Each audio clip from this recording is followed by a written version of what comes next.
we could sit still, and of course, it's possible for us to come up with all of this. You know what I mean? Yeah. But anyway, as this is making sense to you, you know, it's jiving with things you already have an understanding about. So anyway, I'm really glad that you're listening today. I'm so glad that everyone's here, that you've tuned into this program.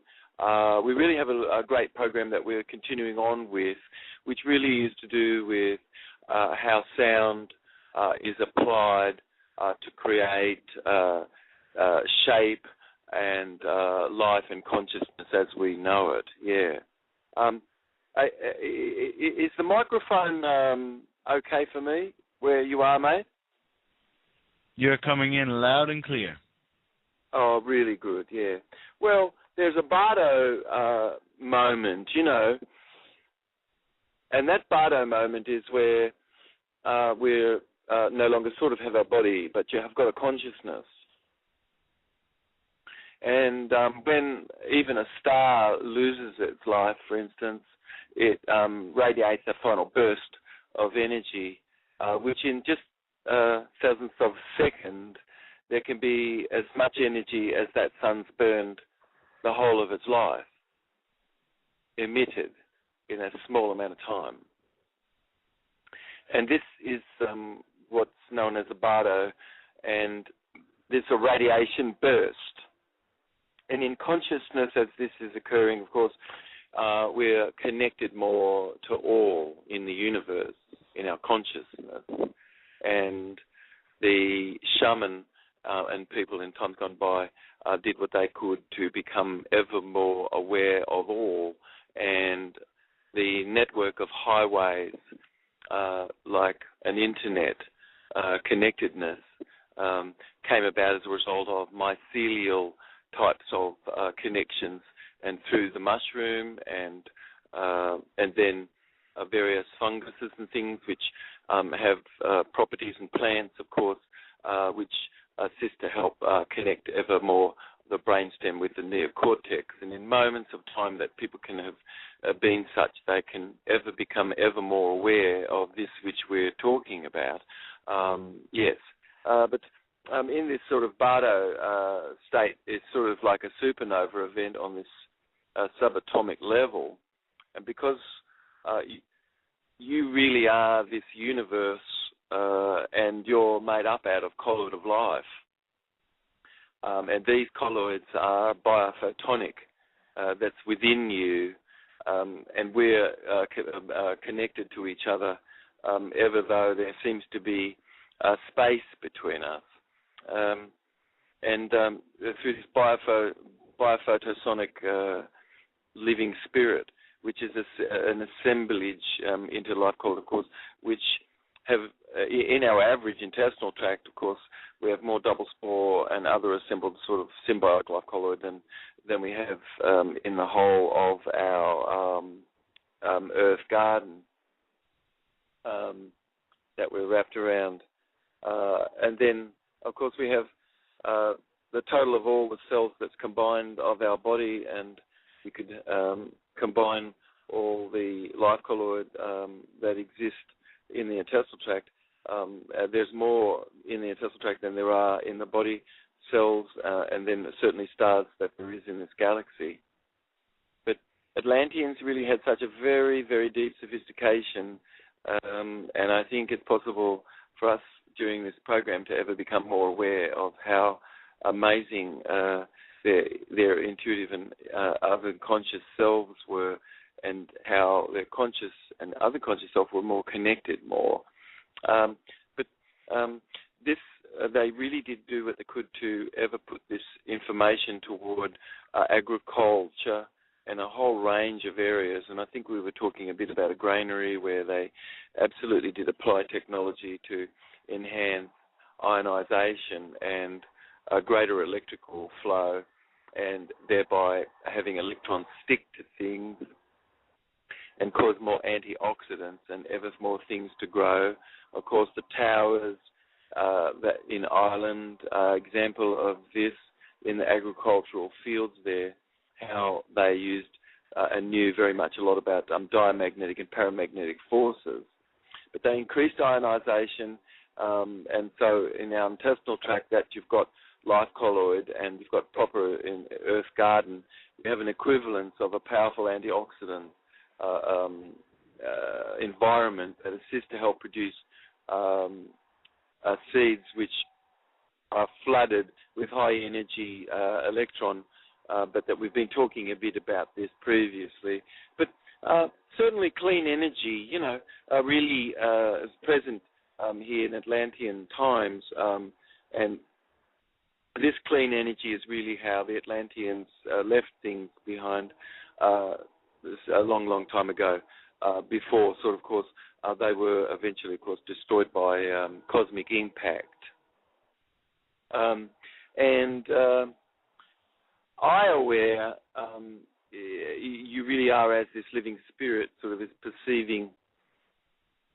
And as you perceive, you've got this beautiful shoreless ocean behind the back of your eyes, and you have this is sort of like a field of primordial water waves of just unformed harmonics.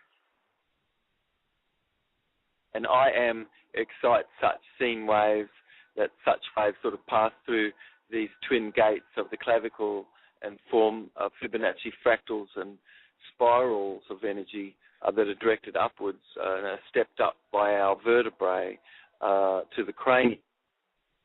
And then our eyes open to insight, what's, far more important about the structure of matter, and really is expanding the definition of applying animal pictures and symbols that actually have a phonetic and spoken language, that one really can begin to see a bigger picture, of course, of how all is fitting together. But Atlantis was really a beautiful, advanced scientific society, and they had an amazing evolution their amazing evolution, of course, has really not always been in a linear progression, but always you can see sort of a great, beautiful connection in colloidal biology, and a connection also to this really deeper insight into the past of the structure of matter. And really, we need to be able to be taught and be ever more deeply connected to this teaching, to be able to glimpse the invisible, and also to be able to see the furthest out and the furthest in, and yet certainly not to have forgotten to remember, to have a charitableness in forgiveness. But M is pronounced, of course, is a photosonic. Photo, sonic meaning light and sound, related structure of matter. And I is the symbol representing sort of conscious awareness, representing space. And so you have an awareness as you're perceiving, and you have a body, yet you're really beyond what you can have perceived. And even every single word that we're using and you're listening to in this program, and you use yourself, has a physiology. And I represents who is unborn and is eternal and is absolute, and the only thing permanent that's real is this which is forever and eternal and unchanging, you see. And then the things which are most transient are all these the physical things more around us in comparison. So I represents exactly sort of 50% of ourselves, which is this emptiness of space, and M represents the other 50%, which is sort of this a beautiful balance being, and it's a 50-50 sort of beautiful balance. Because if people renounce everything, they end up really not being able to take care of themselves materially. But then people who just only materially focus on things cannot. They can be overwhelmed because the world can be not so necessarily right, and that 50% of itself has to at least be remained more empty to be in balance. Yeah. So I represent this unborn field, and and so I represent exactly sort of this 50%, and am represents this other 50%. I am. And you can feel sort of how each sound, like I and am, you could maybe even start to feel a bit of a shape that's having as it's being put out into space. But the value of K sounds, or K sounds, filled up sort of sounds, and that's a sound which sort of fills up space, and sort of as a filled up head sound, K. And now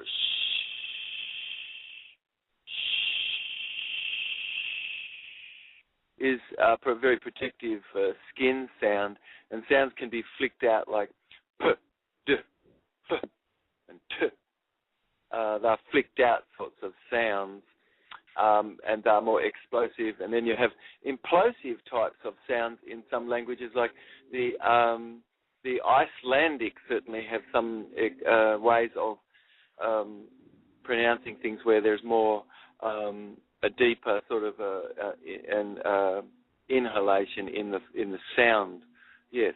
So there's belly and throat and mouth and nose sounds, and all are produced. But the creative weaver really, in the native tongue of here in America, they called the creative weaver ictomy, and this is the Native American tongue, of course. And net, it's interesting, in ancient Egyptian, and as a sound is, but these are all sounds, it's amazing, that go right back into Atlantean times. But as a sound, of course, is it starts to come into cultures which have more warmongering, and the more warmongering the culture is, the more sounds that they do have in their language. The more in language, the more warmongering, you see. Yeah, because every sound has a physiology. But perception is a force that's weaving mass and introducing a coiled small thread, if we could imagine this. That's what consciousness is. That's invisibly seen awareness by a living spirit. And this happens invisibly as the body's eye, and this eye is, you are with affection. And as you have affection, your body eye is opening and opened up really nicely. We may sometimes need to also feel some little sorrow even, because sometimes things you say or these things can only be listened to and heard that someone really is empty more of themselves.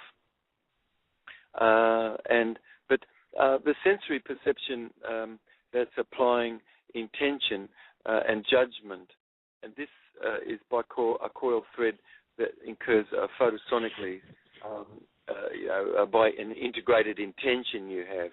And Fibonacci fractals, so for instance, white and black balls falling randomly, the white balls can all go more to one side and the black balls more to other, just by having someone stand in front of these falling balls.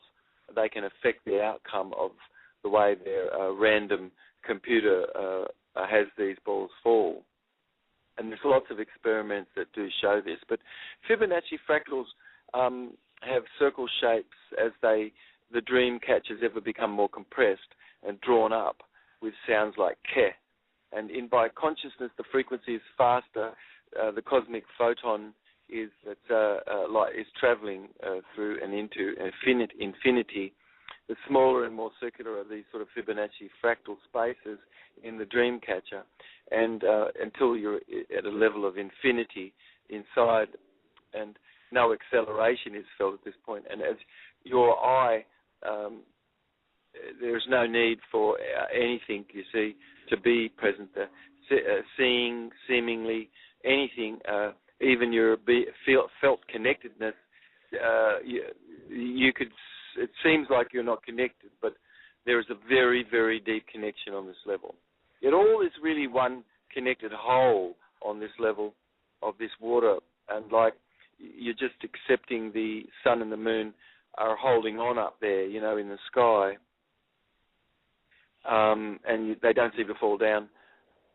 and you can know that something invisible really exists that's powerful enough to sort of hold the sun and the moon certainly up in the sky, and this is very strong force that's invisible, so the sun and the moon don't fall down. But the very, very, very heaviest metal, like mercury, for instance, or some very deep heavy metal, if it was made into an egg shape, it could be floated just by water spinning, that's all. But the shape of itself floats it, which is sort of a gravitational types of phenomenon that we're getting into. But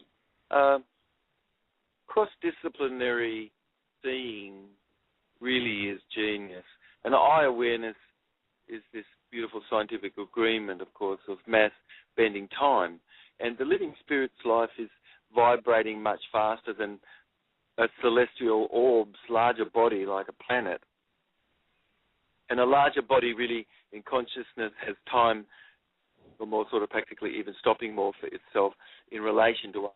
But knowing for itself as the universe itself does, even as the life colloid itself, all this occurs as a result of scale away inside self. And this is of a primordial water, which passes right through everything, which everything is composed of. And these scalar waves help cause the shaping of this primordial water, and sound assists to help us create this, and is ever part of consciousness through the motor movements that are used to create the sounds. And as you're listening, the motor cortex inside your head that shapes your lips and moves your tongue and causes the air to flow over your vocal cords, and you're using your lungs and to project, and with your breath and diaphragm pushing out, and then you've got volumes of shifts between the things that's being said, and you've got things being marked out and things being said, put a bit more underneath, and you've got quite a bit of analogicalness going on, which all really is a language also. So eye goes even through this penetrating very easily, of course, a Faraday cage, and even Faraday cages put in Faraday cages still has this message go right through into it. So it's not even there on this level. If you could imagine this, it's gone right through, and it's so small, it passes right through everything on the earth, and you can miss everything, at least, that we could look around and see by 6 miles or more, you see, and hasn't touched a single thing pass right through the earth.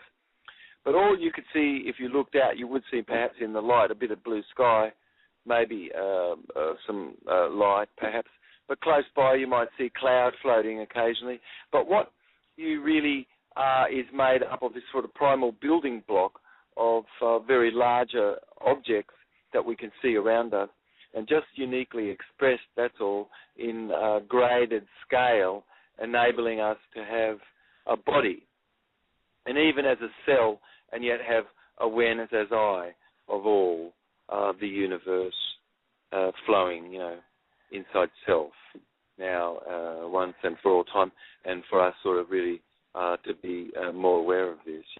But we're sort of really living in a random universe, and that certainly is of non-random results. And Atlantean Toltecs explain in story form, of course, this formulating of matter in quantum terms, where there's sort of no acceleratedness, just this bardo of I, masslessness, and that consciousness it disturbs this mass, you see.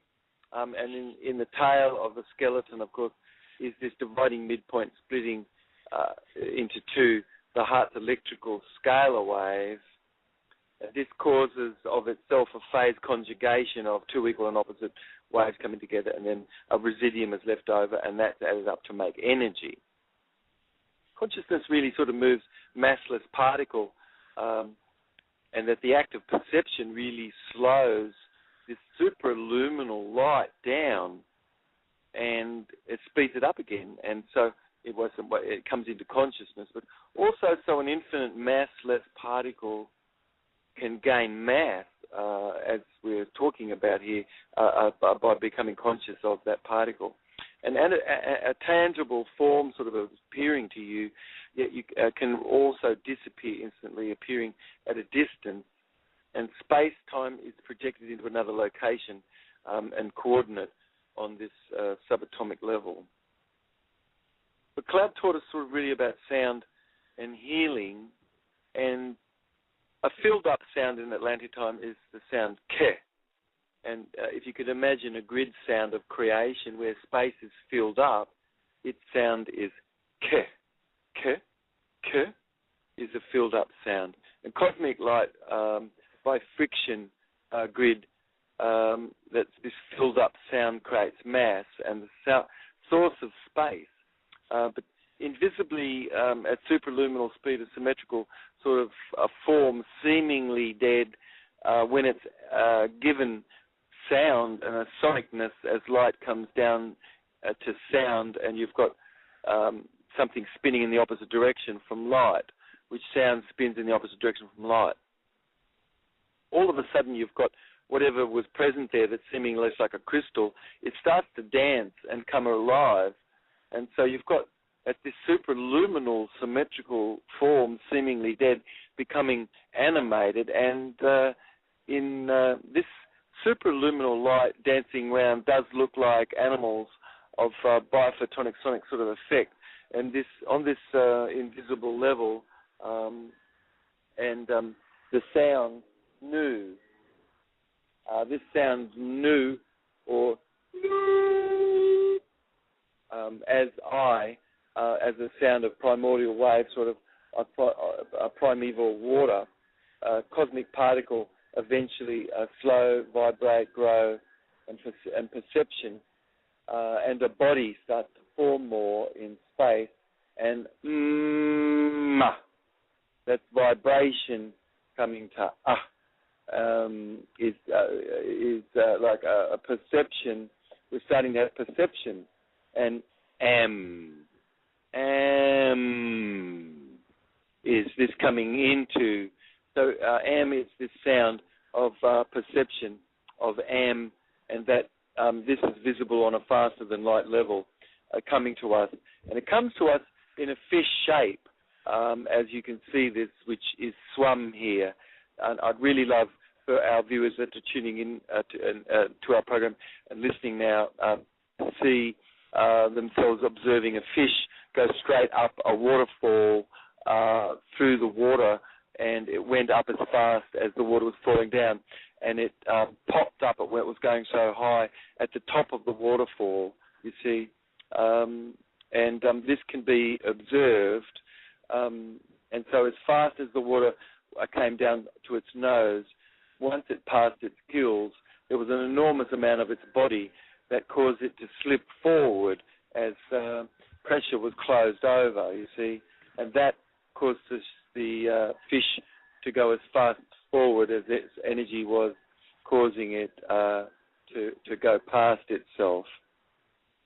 And so consciousness moves a massless particle that is acted on by perception, and what's random becomes more non-random in this quantum terms, and no acceleratedness of this bardo. And of course, in the tail of the skeleton, we have this splitting of into the two Hertz electrical scalar waves, and we have energy provided that comes into projectedness with our voice electrically, and ionization. And this eye awareness, of course, is beyond the senses, and this ancient sound, nu, represented this primal unformed strings of water, and the superluminal ocean of empty space, or ma, super fast sort of particle is captured by perception, and this shape of this fish is swum here, weightless, and is the sound of an. So waves sort of start to rise to the sound of ke and nu as I superluminal light strings sort of center around, and ma and m is formed. And perception is born, and to get this far, other sounds that sometimes I've used, of course, is the sound boo, boo. So am is formed and the perception is born, and before this boo, and boo is house, because B stands for house or collected provisional sort of energy, and Q, Q, Q, Q, Q, caused waves to build an image of our likeness, and ta, ta is the sound projected as this dual staff of support, sort of. And the sound tat, tat, tat contains the whole world of what's invisible and wraps around the shape around this. And I am, at this point, sort of three-quarters full with a sound like tenna, tenna, and filled with a sound called ten. But tenna, tenna is three-quarters filled. And tenna is a shape that's like a rectangular container shape opened at the bottom. Eventually, you have sounds, of course, sab, sab. Sab is the sound of light makes as it's coming into animal form and animates the bodies. And the bodies are starting to look a bit more like walking, dancing, and sometimes running dogs, and made out of cosmic photons, shaped, of course, like this.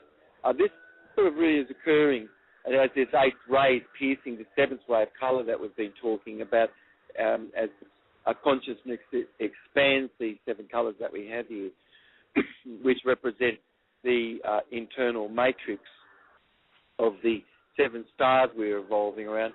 But the super fast of no mass, no time, and then invisible shape in the form of a dog incurs, and sabu guides the sound tat. And we can only the way in the sound and the shape that's coming to us comes again the first into consciousness of I am. We can see is ma, and that slows down and instantaneously gains size and weight. And given the right environment, of course, am is forwarded to perception, and comes first, as we said, in the shape of this sort of flying fish. But perception, really, you could say, is photosonic, and sound heard as ma centers itself to vibrate sort of around nu, and nu ma, and I am. And nu ma is ancient old Atlantean for I am. And a body sort of starts to form of primordial strings, but until a mass of this cosmic photon, cosmic photosonic water comes into form with the sound nut made. You've got water around this, you see, nut. This is the sound nut, which the ancient ones made, where nut comes from, and then ma and am gets underway, and awareness of I am, which is the deepest form. The sound ma continues to build the body of am, and the tetrachromatic Cro-Magnons could easily examine the sound mat as a threshold order at this point, and the seer easily could perceive a veil being lifted. They pierce this veil and actually see twilight zone of a long ago dimension. Are you there, Lukey? I'm right here. Okay, mate. Just a little more on our program. And I'm so sorry that I've got a bit of noises in the background here, and I'm hoping that it's all as good as it can be. But creatures in the fabric of space crawling can be seen sort of all of a sudden, like spider ants made up of superluminal cosmic photon, and they're 4 and 6 and 8-legged creatures, and sound sort of being made in deep space at this level of shape is expressed by the sound ant. So the Atlanteans would go ant. So they an ant and A was like I, and N is vibration, and T is where the sound is finishing as an exoskeleton, and ant is the sound that creates this shape in space. But the receptivity has grown so much that perception as I am flows from its stateless, non-accelerated infinite being and vibrates and grows, and what arrives to us quickly or first shape of skeleton internally with flesh around it, as you and I are, and it's a flying called Nummo. Nummo. To finally sort of have this total sort of understanding as am is how you really know and have the capacity sort of to make an instrument and this sort of thing. But even otters and insects certainly do make instruments. The bees even make instruments. But the structure of matter to Atlanteans was given phonetically and in glyph and had glyph values. And the Native Americans applied glyphs as in squares and patterns and triangles and grids and half moons and then animal shapes and things as well. And these had a hierarchy of logical typing of relatedness, of course, to all. And the sound of amma was the sound of what was needing to be done. And knowledge of this invisible order was auditorily uttered by the Atlanteans in their tongue with Amen. Amen. So it's amazing that a lot of these sounds and everything certainly are in English. Amen. So reiterating some of this process, ke, filled up space, nu forms a home in the sound, bu is where the bending is and ooh is growth. Ooh is growth. Comes to is the sound emanating from an enclosure, and is you standing up. It's a standing up sound.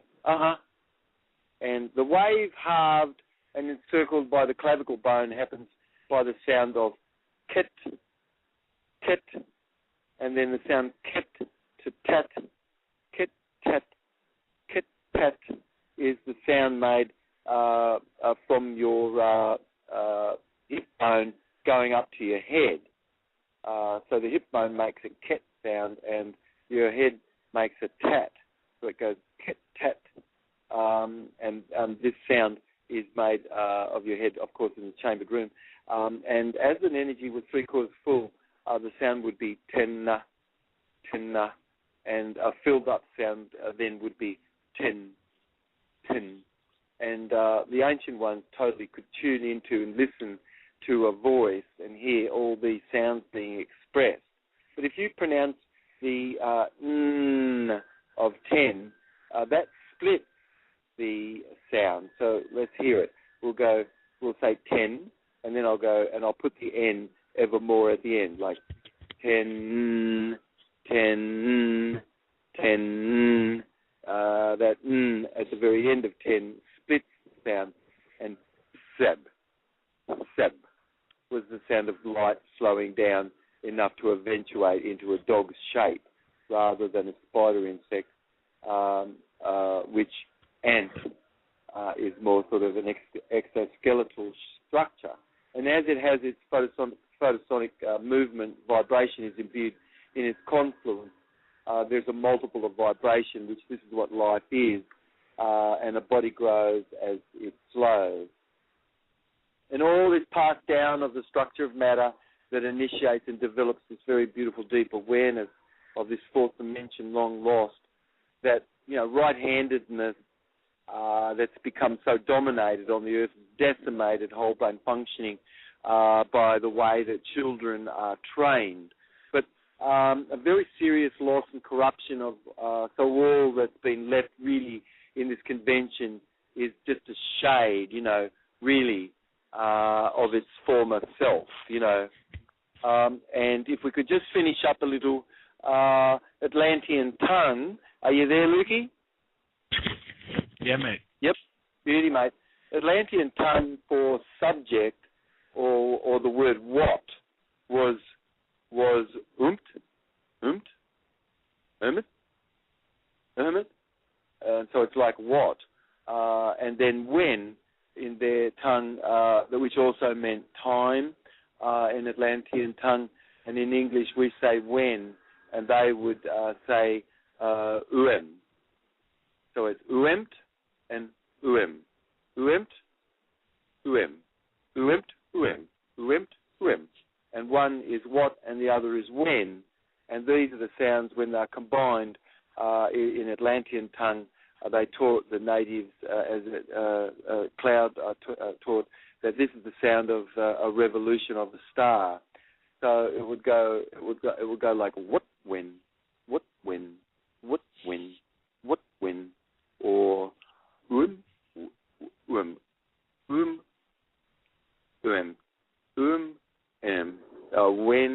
Now, what is umt, and when is uemt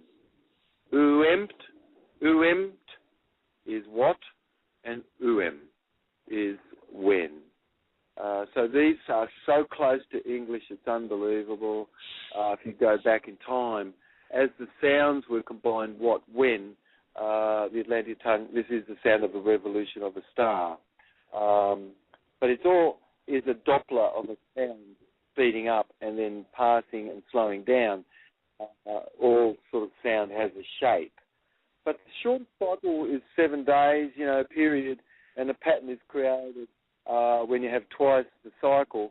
The fertility cult knew not to ever, for instance, let any boy pass the natural pattern of being kept whole, but that he would be strictly sort of sexually mutilated by the 8th day, on the 8th day strictly, and they, in these fertility cults, would prevent the boy ever from being able to have a pattern experience of being whole.